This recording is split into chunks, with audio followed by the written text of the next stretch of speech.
नमस्कार, स्वागत है आपका। मैं हूं डॉक्टर एलन वैष्णव। मध्य प्रदेश के दमोह से एक बड़ी खबर निकलकर सामने आ रही है।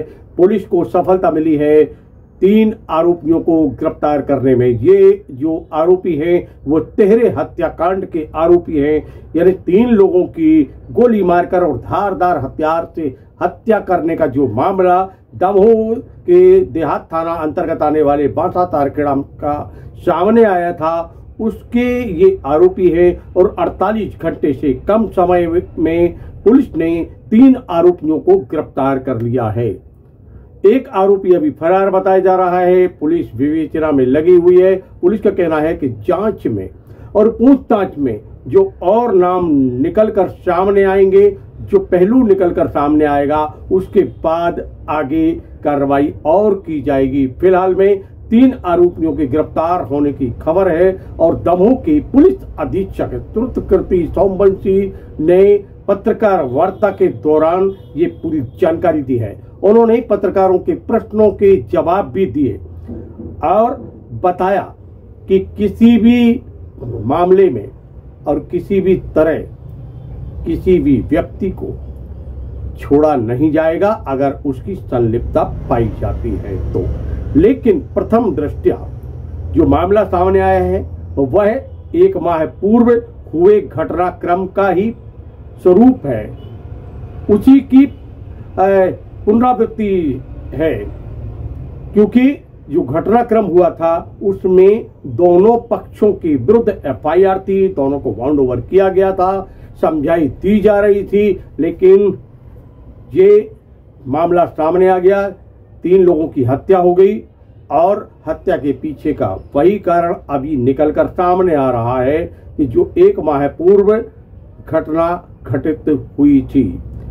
आरोपियों से पूछताछ के बाद मालूम पड़ेगा कि आखिर और क्या है, हथियार कहां से आए, गाड़ियां कहां से आईं और कौन कौन व्यक्ति इसमें सहयोगी के रूप में सामने आया है। उस सब की जांच की जा रही है और जो कुछ भी निकलेगा उस पर आगे कार्रवाई की जाएगी। पुलिस अधीक्षक त्रुतकृति सोमवंशी क्या कह रहे हैं, आइए सुनते हैं। दमोह देहात थाना अंतर्गत ट्रिपल मर्डर का मामला हुआ था। उसमें जिन 3 मुख्य आरोपियों की पुलिस को सूचना प्राप्त हुई थी, उसमें से 2 राजा बाबू विश्वकर्मा और भोलू विश्वकर्मा को पुलिस ने कल देर रात जल्दी पकड़ा है। अपनी अपेक्षा में लिया है, उनसे पूछताछ जारी की है। इसके पश्चात इनसे पूछताछ में जो पूरी घटनाक्रम सामने आई है वो इस प्रकार से है कि पिछले 1 महीने पहले जो दोनों परिवार के बीच झगड़ा हुआ था, जिसके संबंध में दोनों पक्षों की तरफ से काउंटर FIR भी हुई थी। उस झगड़े के पश्चात दोनों परिवारों के बीच में लगातार तनाव बना हुआ था। गांव के भी तमाम लोगों ने ये बात बताई है कि दोनों पक्ष लगातार एक दूसरे पे पटाक्षेप कर रहे थे, आक्षेप कर रहे थे और गाली गलौज की बात आम हो गई थी। दोनों ही पक्ष एक दूसरे को उस घटना के बाद एग्रीवेट कर रहे थे और जिस प्रकार की घटना जो थी वो संभावित थी। 24 तारीख की सुबह जो अपने 3 मुख्य आरोपी हैं, इन्होंने उसकी 1 रात की पहले ही ये योजना बनाई थी कि अब इनसे जो ये झगड़ा और ये जो भी व्यवहार हो रहा है ये सहा नहीं जा रहा है और फिर इस पर ये कार्रवाई करना चाहता है। इन्होंने साथ में बैठ के शराब पी, योजना बनाई और उसके बाद 24 तारीख की सुबह भी इन्होंने कुछ शराब पी और जो मृतक परिवार के 2 लड़के हैं उनका ये बादशाह वाला जो मार्ग है वहाँ पर उनका वेट कर रहे थे, क्योंकि उनको ये जानकारी थी कि ये वहाँ से निकलते हैं। वहाँ पर जब ये 2 लड़के बाइक से निकले हैं तो इन्होंने उनके ऊपर कई गोलियाँ बरसाई। लगभग वहाँ पर जो कार्टेज प्राप्त हुए हैं उसमें 24 गोलियाँ चली हैं, जिनके कार्टेज हमें प्राप्त हुए हैं। उन दोनों को वहाँ पर गोली से मारने के बाद ये लोग गांव के अंदर आए। गांव के अंदर आने के बाद मृतक रमेश विश्वकर्मा जो होमगार्ड हैं, उसके घर पर जाकर भी इन लोगों ने फायरिंग की, उनके परिवार के लोगों से गाली गलौज की और वहाँ से ये भागते हुए जो तीसरा घटनास्थल है, जब उसके सामने से निकले तो इनको वहाँ पर मृतक रमेश विश्वकर्मा है वो दिखाई दिया और ये तत्काल ही जो तीसरा घटनास्थल है राजेंद्र विश्वकर्मा का घर, वहाँ पर पहुँचकर उससे गाली गलौज की और तुरंत ही उसको गोली मारी। उस समय इनकी गोलियाँ जो थी वो ख़त्म हो चुकी थी और इनको इस बात की तस्दीक नहीं थी कि इनकी गोली से उसकी डेथ हुई है कि नहीं हुई है, इसलिए उन्होंने वहीं से उसी घर से पड़े हुए तलवार से उसका गला काटा और गला काटने के बाद ये इंश्योर किया कि वो मर गया और फिर वहाँ से ये फरार हो गया। और जो जिस हथियार को उन्होंने यूज़ किया वो उन्होंने वहीं पर फेंक दिया था मार्ग में, जिसको पुलिस ने बरामद करने की टीम भेजी है। उसके अलावा बाकी और किस स्तर पर क्या प्लानिंग की है, कहाँ कहाँ ये भाग के गए हैं, किसके किसके यहाँ रुके हैं, उसकी पूछताछ से जारी है और आगे इसमें जो इनके वेपन है और बाकी चीज़ों की बरामदगी है वो उसके लिए पुलिस की टीमें लगी हुई हैं।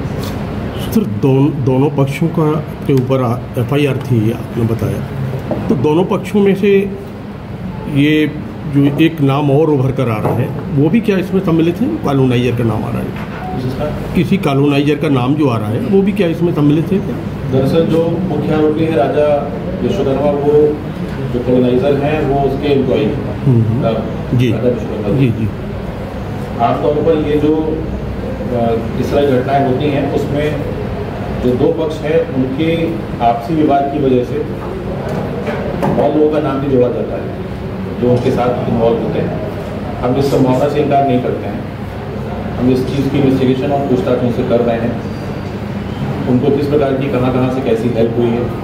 पुलिस की रक्षा में आने के बाद से उनसे पूछताछ शुरू हो गई है और जिस प्रकार से हमें साक्ष्य मिलते जाएंगे हम जिस भी व्यक्ति का नाम इसमें आएगा उसको शामिल करेंगे। इन्होंने जो अभी अपनी स्टेटमेंट्स में बताया है कि इनके पास 2 पिस्टल थी जिससे इन्होंने ये गोलियाँ चलाई हैं, उसकी बरामदगी होना अभी शेष है। उस संबंध में इनसे पूछताछ चल रही है कि उन्होंने उसको कहाँ फेंका है या किसी को दिया है तो किसके पास रखी हुई है। उस संबंध में अभी टीमें लगी हुई है और होपफुली जल्दी हम उसको रिकवर कर लेंगे। ये जानकारी लगी कि पिस्टल कहाँ से आई? अभी इस संबंध में इनसे पूछताछ की गई है पर अभी कोई भी डेफिनेट आंसर हमारे पास नहीं है।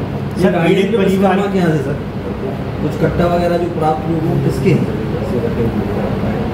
वो भी इनसे पूछताछ हम लोग अभी कर रहे हैं क्योंकि जो वहाँ पर लोग मौजूद हैं उनको इस बारे में जानकारी नहीं है। सर आपने दोनों के लोगों के स्टेटमेंट जो हमने रक्षा में लिए हैं उनको तरीके से पड़ताल कर लेते हैं, उसके बाद इस बारे में पता ये रमेश जो मरा है सर होमगार्ड के दौरान, ये उस घर में कैसे पहुंचा, इसमें कुछ अपडेट समझ में मिला है? हाँ, ये जो राजेंद्र विश्वकर्मा का घर है उसका जो लड़का है सौरभ, जैसा कि सबको पता है कि सुबह उसको भी कॉल की थी लोगों ने और उसको भी फ़ोन पर ये बोल के धमकाया था कि हम इनको देख लेंगे और झगड़े की बात कर रहे थे और नशे में थे, तमाम तरह की अलग बातें कर रहे थे। इसके पश्चात जो राजेंद्र विश्वकर्मा है उसने सौरभ को रमेश को लाने के लिए भेजा और बैठ के बात करने की बात कही। इसलिए रमेश विश्वकर्मा उस लड़के के साथ जो राजेंद्र का लड़का है उसको साथ में लेके इनके घर पर आया था और वहाँ पर उसको लगा था कि इस संबंध में बातचीत होगी और जो भी सुलह या कोई आगे की बात होनी है वो होगी। और घटनाक्रम चेंज हो गया और ये लोग इसके घर पे गोली चलाने के बाद जब वहाँ पहुँचे हैं तो ये एजुकेटेड थे, क्रैश में थे और नशे में भी थे, तो वो बात वहाँ पर खराब हो गई और उन्होंने उसकी हत्या कर। सर पीड़ित परिवार की एक युवती ने कल ये आरोप लगाए थे कि उसके ऊपर भी फायर किए गए, वो जान बचा कर मारे, तो क्या वो मामला संज्ञान में लिया है? हाँ, उसमें भी तो हमने FIR कर ली है। जो वो दूसरी FIR है उसमें 307 की धारा बढ़ाई गई है। जो घर के लोग हैं उनके ऊपर जो फायरिंग हुई है उसको संज्ञान में लिया है पुलिस ने और ये बात सही है कि घर पे फायरिंग करने का मतलब ये था कि घर के लोगों पर फायरिंग करना और उनको डराना। सर आपने अभी जो नाम करें कोई गाड़ी की बात आ रही बुलेट गाड़ी तो किसके नाम करें? उसका नंबर अभी प्राप्त नहीं हुआ है। इनसे पूछताछ में जो भी बाइक गाड़ी या जो भी चीज़ बरामद होती है उसमें आगे इन्वेस्टिगेशन की जाएगी वो किसके नाम पर रजिस्टर्ड है। सर ये आरोपी और कहाँ किसकी निकल है। गए थे सर? ये जांच की बात सर, आरोपी निकल कहाँ गए थे सर? जांच के बाद क्या FIR में बिल्डर का नाम भूला जाएगा? बिल्कुल किसी का नाम भी जोड़ा जा सकता है जो इसमें शामिल होगा। इस बात से मैं बार बार इस संभावना से इनकार नहीं कर रहा हूँ। इनके स्टेटमेंट में, इनकी हेल्प में, इनको तमाम तरह से प्रश्न देने में जिन जिन लोगों का हाथ है जोड़ा जाएगा। सर वाहन कौन सा यूज किया गया है? घटना के दौरान वाहन कौन सा यूज किया गया? घटना के दौरान ये बाइक से जा रहे थे। जैसे मैंने बताया इसमें क्वेश्चन आ रहे हैं कि वो बाइक कौन सी है, वो इनसे बरामदगी उसकी बाकी है। उस गाड़ी का नंबर और बाकी जो उसका मेल है, जैसे ही वो पता चलता है उस बारे में भी जानकारी उपलब्ध कराएगी। सर अपराधी रात में कहाँ रहे और जब उन्होंने दारू वगैरह पी है तो वो किस मार्ग से आए थे? ये गांव में ही अपने ही घर के आसपास और दोस्तों के यहाँ घूम रहे थे रात भर, एक जगह पर नहीं थे। शराब पीने की सूचना भी इनसे ये प्राप्त हुई है कि इन्होंने तीनों ने बैठ के शराब पी है, अपने घर पर बैठ के पी है। उसके बाद ये गांव में घूमते रहे। सुबह इन्होंने शराब कहाँ पी है उसके बारे में उन्होंने अभी नहीं बताया है। सुबह की शराब किसके साथ बैठ के पी है और किसने उपलब्ध कराई है वो भी अभी जानकारी उन्होंने नहीं दी है। उसके बाद की जो घटना है वो मैं आपको बता दी है। CCTV फुटेज आरोपी गिरफ्तार कहाँ से? गाँव में जितने भी कैमरे लगे हैं उनको हम चेक करवा रहे हैं। अगर कहीं कोई भी किसी प्रकार का फुटेज प्राप्त होता है तो उसको पुलिस अपने संरक्षण में लेगी। जहाँ पर बांसा के पास जो 2 लोगों की हत्या हुई है वहाँ पर एक कैमरा लगा है और उसके फुटेज प्राप्त नहीं हो पा रही है, कैमरा खराब है। आरोपी गिरफ्तार कहाँ से? आरोपियों को तो तेजगढ़ और अभाना के बीच से हमने एप्रीहेंड किया है। वहाँ से इनको लेके आके हमने इनसे पूछताछ शुरू कर दी है और इनसे ये भी पूछ रहे हैं कि घटना करने के बाद ये कहाँ कहाँ गए हैं, कहाँ कहाँ रुके हैं और किसके किसके प्रेशर में रहे। अभी सर आपने बताया कि 2 लोगों के जो है 2 पक्षों के बीच में FIR हुई थी और घटना संभावित थी। आपने इस शब्द का प्रयोग किया, मतलब ये आशंका बनी हुई थी कि कुछ न कुछ घटना कारित हो सकती। उसके लिए कोई उपाय किए गए या कोई? बिल्कुल, दोनों पक्षों का हमने बॉन्ड ओवर किया हुआ था जी। दोनों ही पक्षों को थाने पर और चौकी पर बुलाकर इस बात की हिदायत भी दी गई थी जी। चूँकि उस समय जो घटना थी वो सिंपल घटना थी। 323, 294, 506 में FIR दर्ज हुई थी। लेकिन इस संबंध में दोनों पक्षों द्वारा लगातार पुलिस से शिकायत की जा रही थी कि दूसरा पक्ष उस पर ज्यादती कर रहा है और गांव में दबंगई कर रहा है। जो मृतक पक्ष है उसकी भी शिकायत की जा रही थी लगातार कि वो भी इन्वेस्टिगेशन को प्रभावित करने की कोशिश कर रहे हैं। चूँकि वो होमगार्ड विभाग से हैं तो वो ऐसी आशंका भी जताई जा रही थी कि वो पूरी इन्वेस्टिगेशन को प्रभावित कर सकते हैं और इनके परिवार के ऊपर थ्रेट भी कर सकते हैं। दोनों ही पक्षों ने ये शिकायत की थी। लेकिन चूंकि इन दोनों पक्षों में से किसी का भी कोई भी ऐसा गंभीर रिकॉर्ड नहीं था, ना ही कोई आतंक अपराधी था, ना ही इनकी किसी इस प्रकार के व्यक्ति के साथ उठना बैठा था जो कि बहुत बड़ा गंभीर अपराधी हो। इसलिए ये एंटिसिपेट करना कि ये 3 लोगों के मर्डर तक बात चली जाएगी, ये बात कहीं नहीं थी। दोनों पक्षों को लगातार पुलिस द्वारा समझाइश दी गई थी।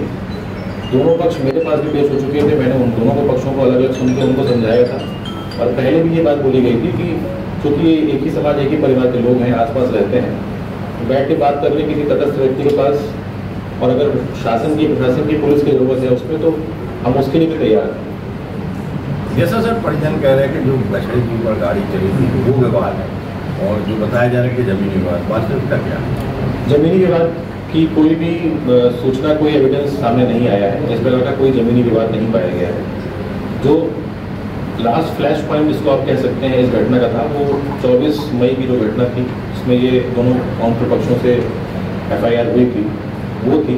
और उसके बाद जो दोनों पक्षों के बीच तनाव बरकरार था, क्योंकि दोनों के घर आसपास ही हैं तो रोज़ उठना बैठना आसपास ही हुआ करता था, उसकी वजह से दोनों पक्षों के बीच लगातार तनाव बरकरार था। यही एक कारण था कि ये जो घटना हुई है ये कल 24 तारीख को इन्होंने नशे में आके और ये सोच के कि ये जो पूरा हो रहा है प्रकरण ये अपने से बर्दाश्त नहीं हो रहा है तो इन्होंने ये गलत कदम उठा लिया। सर इस प्रकरण में कुल कितनी FIR है? इस प्रकरण में 2 FIR की गई हैं। जो बांसा में 2 लोगों की हत्या हुई है उसकी FIR अलग की गई है। घर पर और जो राजेंद्र विश्वकर्मा के घर पे हत्या हुई है, जो गोली चली है, उसकी FIR अलग की गई है। सर जो लड़की के ऊपर गोली चलाई गई उसकी FIR, वो घर की जो गोली चली है उसमें शामिल की गई। सर सुनने में आ रहा ताजा आरोपी के पास कई जमीनी नाम था। हाँ, हो सकता है जमीन है, इस बारे में भी हम लोग से पूछताछ नहीं की है। ज़मीन और बाकी चीज़ों की बारे में इन्वेस्टिगेशन करना अभी इस लिहाज से इम्पोर्टेंट नहीं है कि ये घटना से जुड़ी हुई बात नहीं है। घटना से जुड़ी हुई सभी पहलुओं पर उसे पूछताछ की जा रही है। अगर ये चीज़ उनको घटना करने में कहीं से हेल्प कर रही है तो उसको भी शामिल किया जाएगा। सर, राजेंद्र के पुत्र मनु को भी घायल होने की खबर, उसकी भी FIR? मेरे पास अभी ऐसी सूचना नहीं है, पर ऐसी सूचना है तो हम उसकी तरफ से भी FIR करेंगे। राजेंद्र के परिवार के लोगों ने उनको बचाने का प्रयास किया था, अगर उसको ऐसी जानकारी सुनने में आई आरोपियों से। दोनों ही पक्षों की अलग अलग स्टेटमेंट्स हैं। जो मृतक परिवार का कहना है कि ये पूरी स्कीमिंग की गई थी उनको वहाँ बुलाकर हत्या कारित करने के लिए। चूँकि मृतक पक्ष जो है वो एग्रीड है तो उसकी तरफ से FIR की गई है। उसमें इसीलिए राजेंद्र को आरोपी बनाया गया है कि वो इस पूरी घटना में शामिल था। राजेंद्र जो कि इसमें आरोपी बना है उसका ये कहना है कि वो दोनों पक्षों के बीच सुलह कराने के लिए उसको यहाँ लेकर आया था। उसके अलावा और भी हैं जिनके हम इसमें स्टेटमेंट्स लेंगे ताकि ये चीज़ क्लियर हो पाए कि ये जो विवाद है कि राजेंद्र का इसमें क्या पूरे मामले में रोल है उसको क्लियर किया जा सके। सर, ये भी बात सामने आ रही है कि राजेंद्र की गाड़ी से ही वो लोग भागे हैं घटनास्थल से। ये अभी इनसे पूछताछ में ये चीज़ क्लियर हो जाएगी कि किसकी गाड़ी से भागे हैं, वो गाड़ी कौन सी है, गाड़ी का नंबर क्या है। फिलहाल में एक जो चर्चा थी उस पर विराम लग गया है। एक कॉलोनाइजर रॉकी सुरेखा का नाम जो उभर कर सामने आ रहा था, पुलिस अधीक्षक ने सिरे से नकार दिया है। उन्होंने कहा है कि ये नाम सामने आ रहा है लेकिन जांच में अभी फिलहाल में कोई बात इस प्रकार की सामने नहीं आई है। अगर पूछताछ के दौरान कहीं के तार जुड़ते हैं, कुछ और बात सामने आती है तो निश्चित रूप से उस पर भी कार्रवाई की जाएगी। अब देखते हैं जांच में क्या निकलकर सामने आता है। आरोपी बढ़ते हैं या वही रहते हैं, क्या स्थिति बनती है, आने वाले वक्त में इसकी जानकारी मिलेगी।